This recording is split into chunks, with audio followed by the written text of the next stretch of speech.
नवाए ज़िया के साथ professor Zia. Iran और अमेरिका की जंग का एक जो पहलू एक तज्ज़िये के तौर पर हम ले सकते हैं वो ये है कि इस जंग का जो नतीजा है उस नतीजे के लिहाज से अगर देखा जाए तो इसके एक इस्लामी दुनिया के ऊपर इसके क्या असरात मुरतब होंगे या इसके रीजन के ऊपर इसके क्या असरात मुरतब होंगे और इसके ईरान से मुतल्लिक जो है उसका क्या जो है वो नतीजा जो है वो अखज़ होता हुआ नज़र आ सकता है। मैं सबसे पहले अगर हम यहाँ पर देखें तो जो ईरान के अंदर इस जंग के जो दोनों पहलू हैं कि जंग का अगर तो एक मुकम्मल रेवोल्यूशनरी तब्दीली का कोई आइनादार बन जाती है और एक ऐसा निज़ाम जो है वो तश्कील दे दिया जाता है कि जिसके अंदर जो है वो अमेरिका के सोच और फिक्र के साथ एक हुकूमत जो है वो बरसर इक़्तिदार आ जाती है और इस तरह एक मजहबी निज़ाम का जो या मजहबी जो ग्रोहबंदी है वो सियासी निज़ाम से बिल्कुल अलहदा हो जाती है। तो हम कहते हैं कि इस तरह ईरान जो है एक मरतबा फिर जो है वो उस दोराहे पर खड़ा हो जाएगा कि जिस दोराहे पर शायद 1979 के अंदर हमने देखा था कि जहाँ पर एक मजहबी सोच और फिक्र के तहत एक हुकूमत के जो तस्वर है उसको तब्दील करने का तस्वर किया जाए और ये तस्वर इसलिए ज़्यादा जो है वो आसान है 1979 के हदफ से क्योंकि 1979 के अंदर जाकर जो एक मजहबी ग्रोह था उसके मुकाबले के अंदर जो एक इक़्तिदार में हामिल कुव्वत थी वो एक मोनार्की के निज़ाम के जो सदियों के एक तस्वर के साथ मुंसलिक थी जिसकी ताकत के तवाज़ुन के लिहाज से दुनिया का जो है वो तमाम बड़ी ताकतें उसके साथ मुंसलिक थी। बिलखुसूस अमेरिका जो है वो ईरान का जो है वो एक नेक्स्ट कंट्री करार दिया जाता था। तो इस तरह कहते हैं वहाँ पर लेकिन इस वक्त जो ईरान के अंदर ना तो मोनार्की का कोई निज़ाम दोबारा तश्कील पा सकता है और जो भी निज़ाम तश्कील दिया जाएगा वो अमेरिका की सोच और फिक्र के तहत तो तरतीब दिया जा सकता है लेकिन उसको ढांचा जो देना होगा वो जमहूरियत का ढांचा देना होगा और जमहूरियत के अंदर सबसे बड़ा जो अलमिया होता है वो ये है कि जो चिंगारी होती है वो किसी वक्त भी आग बन सकती है और उसको आग बनाने के लिए आपको सिर्फ जो है वो एक उस पर तेल छिड़कना होता है। तो इस तरह जब कोई भी निज़ाम में हुकूमत तश्कील दिया जाएगा और उसके अंदर मजहबी जो एक निज़ाम के अंदर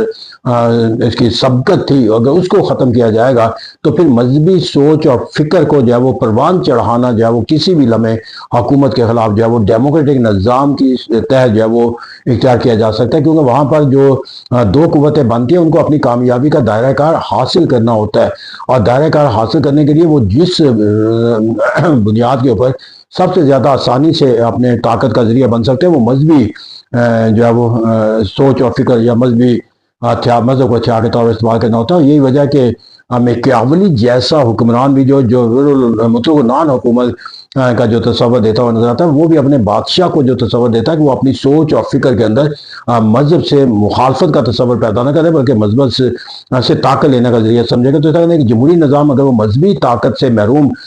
निज़ाम की कोई अक्सी के या मजहबी सरगर्मी ताकत रखने के ग्रोह के खिलाफ तस्वर किया जाएगा तो इस निज़ाम को बका देना जो है मुश्किल ही नामुमकिन हो जाएगा। इसका वो अमल कि जो ईरान के अंदर जो है वो मोनार्की को ख़त्म करने के लिए दिहाइयों का सफ़र और अजीम रेवोल्यूशन के जैसे तस्वर को क्या करना पड़ा अब इस निज़ाम को बरकरार रखना जो है वो मुश्किल होता चला जाएगा। अगर तो ये मोनार्की का कोई निज़ाम होता तो कहा जा सकता था कि ये निज़ाम जो है वो बासानी जो है वो इस्टेब्लिश हो जाएगा क्योंकि लोग जो है वो मोनार्की के अंदर किसी तब्दीली के साथ मुंसलिक होने की सोच और फिक्र इख्तियार नहीं रखते। लेकिन जमहूरियत के अंदर तो हर अमल जो है इंतहा भी वो आपको तब्दीली की सोच और फिक्र के साथ मुंसलिक कर देता है। फिर जाकर मैं अगर इसको रीजनल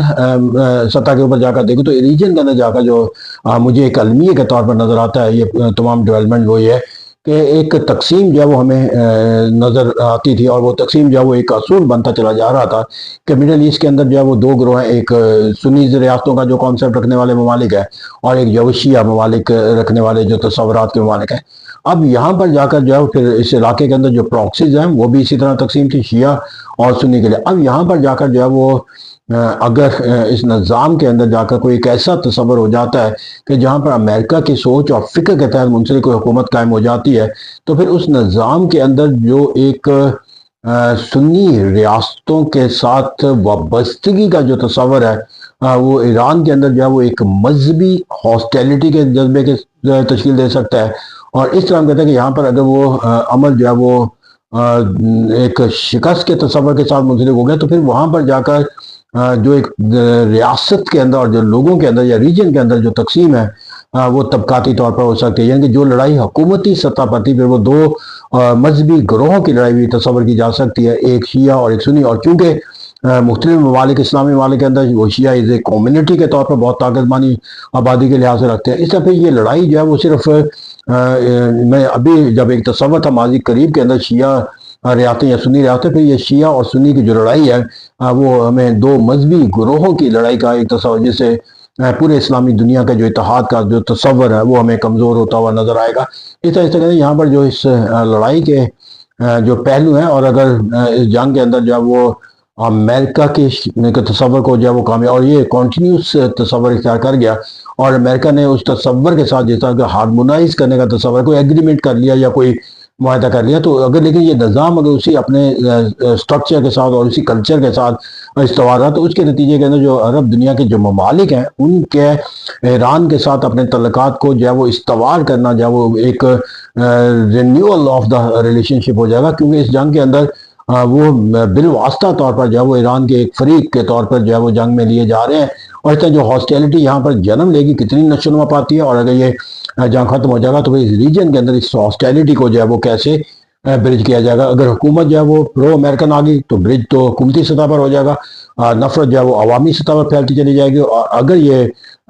کنٹینیوس رہ گیا تو پھر یہ حکومتوں کی سوچ اور فکر کے ساتھ ساتھ عوامی سطح کے اوپر بھی جو ہے وہ اس کے اثرات جو ہے مرتب ہوتے ہوئے نظر آئیں گے۔ اور اس طرح ہم کہتے ہیں کہ یہ جو لڑائی ہے، اب یہ لڑائی جو ہے وہ اس کی نوعیت جو ہے وہ ہمیں اسلامی سوچ اور فکر کے اگر پہلو سے دیکھا جائے کہ تمام دنیا کے مسلمان ایک امت کے طور پر ہیں، اور تمام مسلمانوں کے مفادات کے تحفظ کے لیے یکجہتی اور ہم آہنگی کا تصور قائم کرنا چاہیے، اور اپنے طاقت کے تصور کو اختیار کرنے کے لیے جو یونٹی کا تصور OIC کے ذریعے حاصل کیا تھا، جو ایک بیانیے کی شکل میں اب رہ گیا تھا، وہ شاید بیانیہ بھی استوار کرنا مشکل ہوتا چلا جائے گا۔ Thank you very much.